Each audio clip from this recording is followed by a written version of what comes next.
In this short tutorial, you will learn how to increase the contrast on your iPhone. Increasing color contrast can help you differentiate between app foreground and background colors, making it easier for you to read text and navigate through different apps. To get started, open up the Settings app on your iPhone, and then scroll down until you see an option called Accessibility. Tap on it. After that, tap Display and Text Size.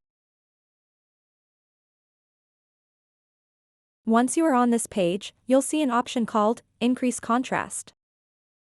Increase color contrast between app foreground and background colors. To increase contrast on your iPhone, simply toggle on this switch over here. So that wraps up this tutorial. If you have any questions about this whole process, please let me know in the comments section below. And if this video helped you out, please give it a big thumbs up and subscribe to this channel for more tutorial videos like this one. Thank you so much for watching and have a good day.